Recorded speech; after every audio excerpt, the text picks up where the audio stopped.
Je suis le fondateur de Crédit.fr. Alors, ceux qui ne connaissent pas encore Crédit.fr ou qui n'ont pas encore un compte chez Crédit.fr, Crédit.fr, c'est une plateforme de crowdlending qui permet à des TPE, PME d'emprunter rapidement et facilement auprès d'une clientèle de particuliers et d'institutionnels.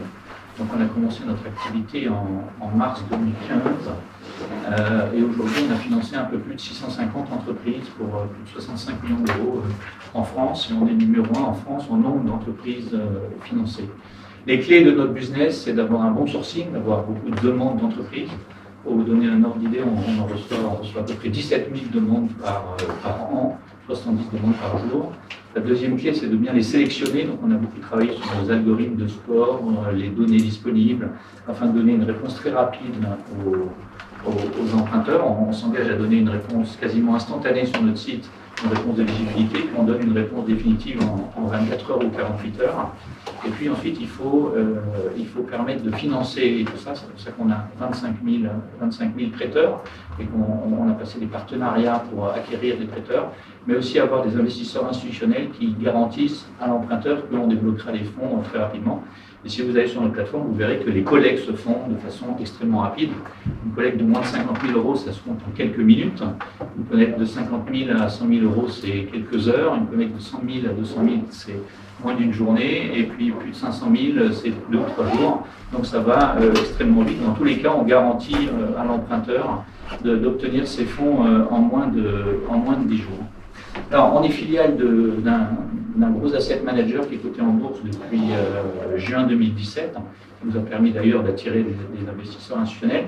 Et depuis qu'on a été filiale de Tikeo Capital, on s'est dit on va s'intéresser, on va essayer de développer notre concept à l'étranger. Donc, a priori, on pensait plutôt aller en Europe du Sud, en Espagne, en Italie, au Portugal. Mais on a aussi pensé à la Suisse. Et l'histoire que je dois vous raconter, c'est l'histoire de Neocrédit. C'est pourquoi on est allé en Suisse et pourquoi on a créé une filiale en Suisse. Donc voilà, la jeunesse, pourquoi la Suisse, les challenges et nos avantages. On s'est dit, est-ce qu'on y va tout seul ou est-ce qu'on cherche un partenaire qui peut nous aider sur différents domaines. Dans différents domaines, il y avait le fait d'attirer des investisseurs institutionnels.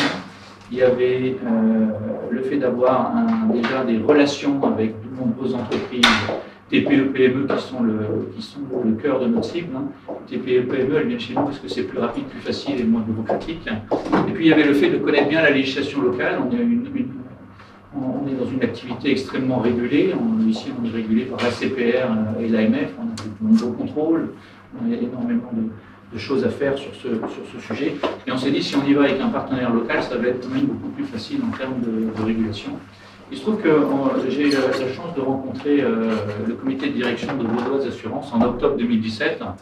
Et en général, quand je fais des présentations comme ça, je présente le site de Crédit.fr et je montre comment ça marche, comment on peut faire une demande de crédit, comment on peut s'inscrire comme prêteur en moins d'une minute.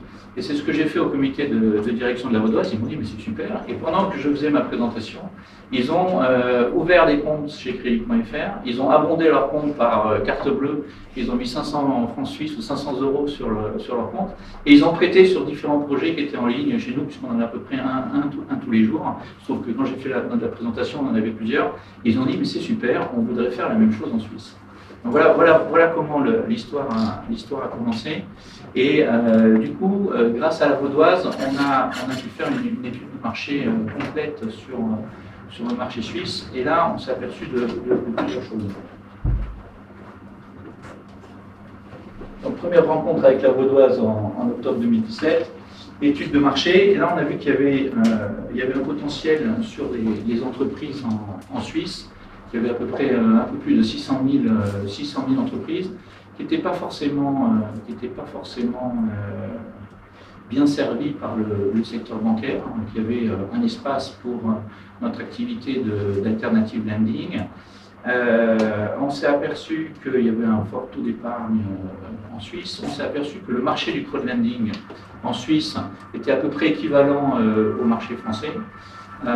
Et on s'est dit, la Vaudoise est le bon partenaire, puisqu'ils ont un réseau de 100 agences à travers la Suisse. Ils ont 400 000 clients particuliers qui pourraient être des futurs prêteurs et ils ont 50 000 clients entreprises qui pourraient être des futurs emprunteurs.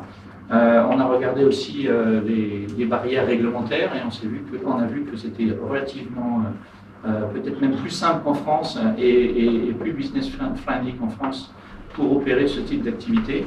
Et c'est ça qui a fait qu'après une étude de marché, on a signé une LOI avec eux.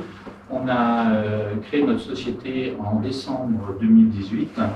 On a déposé dans la foulée une demande d'autorisation à la FINMA qu'on a eue en février 2019. Et entre février 2019 et octobre 2019, le jour de lancement, on a travaillé surtout sur le domaine technique pour présenter un site avec les mêmes caractéristiques que notre site français, c'est-à-dire toujours être capable de donner une réponse extrêmement rapide aux emprunteurs et de bien sélectionner les dossiers, mais aussi d'avoir la meilleure ergonomie pour nos investisseurs. Donc pourquoi la Suisse? J'en ai déjà relativement parlé. Nous, c'était très important d'avoir un partenaire institutionnel. Au passage, sans dévoiler de secret de polichinelle, la Vaudoise aussi, on a un fonds avec Tikehau Capital qui co-investit aux côtés des particuliers sur chaque projet en France et en Suisse. Et au passage, la Vaudoise a aussi investi dans notre fonds qui s'appelle TikehauCredit.fr. Le marché du crowdfunding, j'en ai parlé. On a été très étonnés de l'accueil du régulateur suisse. Ça ne veut pas dire qu'on est mal accueilli en France, on a la chance d'être dans le forum FinTech, donc qui recense 20 FinTech et qui permet à 20 importants FinTech d'avoir un guichet unique avec la CPR et l'AMF. Et là, on a été particulièrement bien reçu par la FINMA. Il y a un écosystème FinTech et mes deux camarades en ont parlé tout à l'heure. Et puis, il y a des TPE-PME qui sont solides et qui, même si les banques suisses font extrêmement bien leur boulot, c'est un segment qui est un peu délaissé, les TPE-PME, donc on a un espace pour croître. Il y a une forte capacité d'épargne et on voit que le ticket moyen des prêteurs suisses est bien supérieur au ticket moyen des prêteurs français. Et puis, il y a un élément très important pour notre activité, c'est la data qui est disponible pour scorer les entreprises et pour non seulement donner des réponses pertinentes, mais rapides. Et donc là, il y a la présence de crédit bureau, qu'il n'y a pas forcément en France. Et donc, il y a autant de data disponibles en Suisse qu'en France. Et donc, nous, notre spécialité, c'est de se brancher à toutes ces datas et d'avoir des moteurs de règles et des moteurs de score qui permettent de trier ces datas et de bien sélectionner les entreprises. Donc là, on a trouvé, en l'occurrence, avec RIF, qui est une entreprise italienne, mais qui est un grand crédit de bureau européen, le bon partenaire. Alors, il y a quelques challenges néanmoins, j'en ai listé quelques-uns, en vérité, il y en a beaucoup plus. Il y a les 3 langues, c'était un vrai challenge pour nous.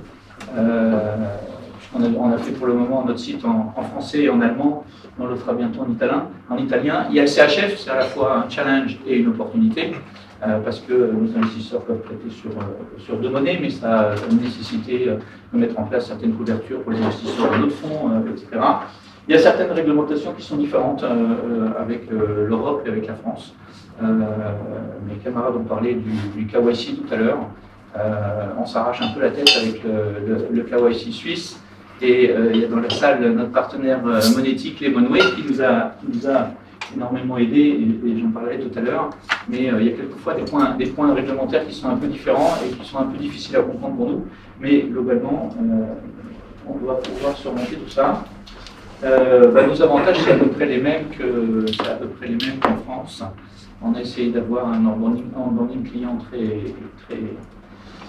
très facile. C'est très rapide de pouvoir ouvrir un compte chez NeoCrédit. On donne aussi une réponse en 24 heures. Le financement, c'est 10 jours maximum, puisqu'on a le même fonds qui prête en euros ou en CHF. Et puis on a l'accompagnement de notre partenaire monétique, Lemonway, j'en parlais tout à l'heure, et c'est assez agréable de pouvoir travailler avec ce partenaire qu'on a aussi choisi pour la France. Et puis on a trouvé, j'ai parlé du laps de temps entre le moment où on avait eu notre accord FINMA et le moment où on a lancé, donc c'était tous les développements techniques, mais il y avait aussi le fait de recruter une équipe expérimenté et dynamique. Et donc là, on a trouvé en Suisse beaucoup de gens qui avaient travaillé dans l'univers FinTech, qui connaissaient le financement. Et donc, on avait un terrain favorable pour ça aussi. On a choisi Berne, notre partenaire, la Vaudoise était à Lausanne. Ils nous ont conseillé d'aller à Berne et on les a écoutés religieusement et on a suivi leurs recommandations. Et on est très content d'être installé à Berne.